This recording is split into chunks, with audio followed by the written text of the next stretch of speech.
Welcome to This Week in Vegas, a bettor's view. I'm your host, Marco D'Angelo, joined by my partner in crime, Mr. New York Yankee, Vegas runner. What's happening? You didn't see them hold off Strasburg for them, did you? Put them up against the Pirates. We're taping here on Wednesday. The day after. The day after. Game 3. The coming of the Messiah. Of the Phenom. You know. Dude, he's worth the hype. I knew that coming in. He's definitely worth the hype. With that said, that was a ridiculous amount of line movement based on nothing more than perception when Chris opened up minus 164 and it went up to like 220, 240 at some places at one point. Yeah. One player's worth that. With that said, they got the win, but you're not going to make any money betting sports thinking you're going to cash in on opportunities like that because, you know, as good as this kid is, and he's worth all the hype, don't get me wrong, and he's going to have a fabulous career if he stays healthy and they manage his innings correctly and don't let him blow his arm out like Hamels did and so many others have done.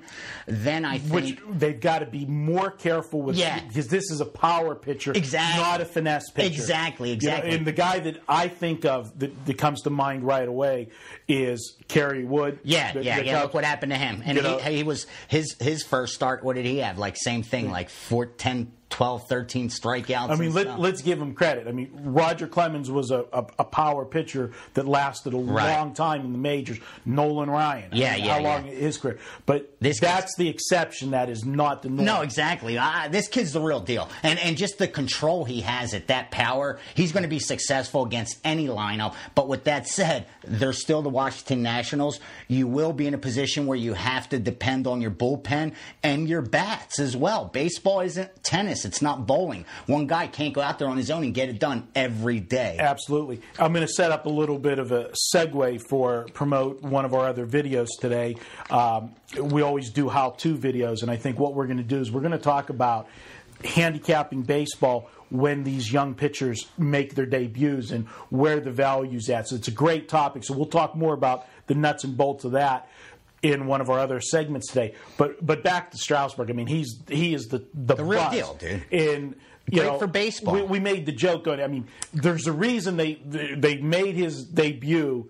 Well, first of all, definitely was going to be at home. His debut was going to be at home because for sure. It's the first time they're going to sell a game out. That's what I'm saying. As a franchise, you want to cash in off it. You're going to sell merchandise. Did you see how many Strasburg shirts? That's what I'm saying. Were in the ballpark yesterday. Yeah, of course. So that's what was going to happen. And then you pick a team that with the lowest batting average, the least amount of runs in baseball. You know, everything was set up for him to go out there and perform. But with that said, there's so much pressure. Not everybody's going to go out there and get it done like this kid did. And again, the pressure part, we're going to talk about that in the video. It's good. But kudos to Steven Strasburg. He's the man. He earned every penny of that contract based on one start, that's for sure. I mean, it's not just one start. He dominated. Have you ever seen anybody make the leap? Now the Nationals got the 17-year-old, that Bryce kid. He's going to take more time to develop at 17. You got to be careful. I mean, we've put so many guys get hyped up like this kid. He's still got to grow into a man. But the Nationals are picking some gems, man. They're years away, but who knows? That team's going to be a franchise. You'll walk on to them. I just hope it doesn't end up being a situation like the Pittsburgh Pirates back. You get kids like this and you let them go. Back in the early '90s because they were, they didn't have the money, to keep players. And I can tell you that, the farm system for the Pirates in the late 80s and early 90s, I mean, they had... Bonds and Bonilla, dude. The killer bees. I mean, it was great being in Pittsburgh. The pitchers that went through there? Doug Drabeck and, How many pitchers went through there? They had, we had Bert Blyleven. So many studs came up in that farm system. So it was a good team, but they didn't have the money. And the Washington Nationals are in that situation right now. They've made some very good draft picks. And it's exciting for baseball. Hopefully Bud Selig does the right thing because he's such a purist and he's even against stuff like this.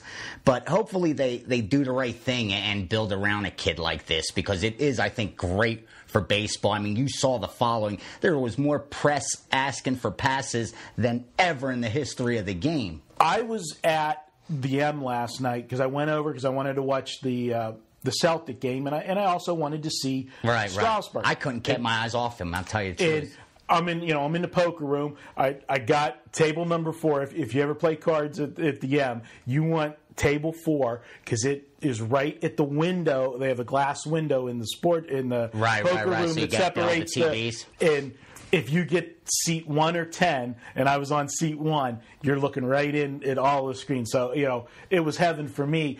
But people were mesmerized. Oh, like everybody was hyped. They had Washington, and first of all, baseball, is there's a basketball game on, but they had baseball on the biggest screen in the sports. It captured everyone. Had the Washington-Pittsburgh game. Everybody never was talking in about your life exactly. will there ever be Nationals Pirates. That's going to be the center of attention. And then once they took him out of the game, they put the Boston Lakers. They put the Boston Lakers on the big screen, which is a good series, man. Yeah. Speaking of Boston Lakers, they've given us so far. I mean, no one stepped up to make it spectacular yet. But with that said, the way it's gone 1-1 now.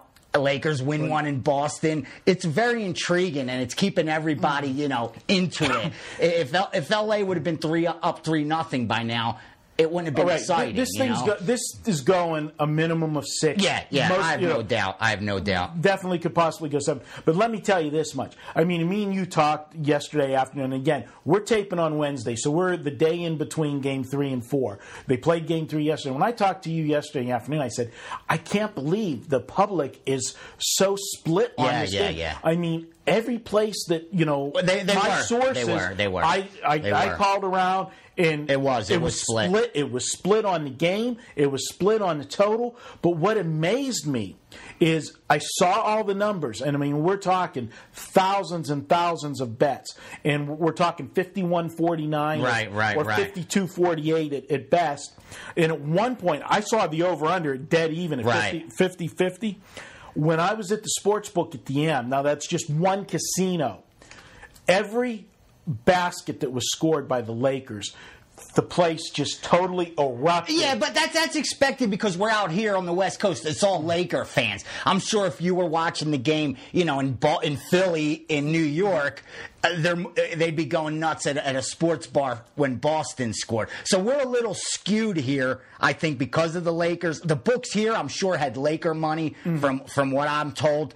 But around the country, like you said, offshore, it was balanced action. Lakers had just as much support as Boston, maybe even a little more because there was more of a liability because a lot of people that bet the Lakers were going to take them on the money line, where Boston, you're going to lay the 2.5. With that said, now what? We go into Game 4. We've already covered that in our other podcast. I think the public, to be honest with you, is going to be split again for Game 4. I mean, you could give an argument for either team. Because, Game 2 and Game 3, Game 1, the Lakers took care of business pretty much pillar to post. But Game 2 and 3, they were carbon copies where, the road team had control the whole game. The home team made that late run in the fourth quarter and got it close. So now you take the momentum, did that late rally, does that momentum carry over to the next game? This is a perfect example of the point spread hasn't been a factor, but it's been on point because it's balanced out the money. According to the books, the VIG's been bringing them in profit on this series. Let's give away some money before we go. Let's do it. We're running out of time. We're going to go with the coupon. We're into summer. Well, at least in Vegas, we're into summer. It's been 110 already this week. Forget about it. So it's going to be Summer 10. That's going to be the coupon this week. Summer and the number 10, all one word, and put number 10 behind it. Get $10 off anything you want. Just go to the shopping cart, enter that coupon. VR, If it's a $10 package, on the house. Drinks are on the house. Picks are on the house. You got it. So, hey, this has been This Week in Vegas. He's Vegas Runner. I'm Marco D'Angelo. You can follow all of our podcasts at iTunes. Just go to iTunes and search for pregame.com. Download and listen anytime you want. We'll talk to you next week. Good luck, guys.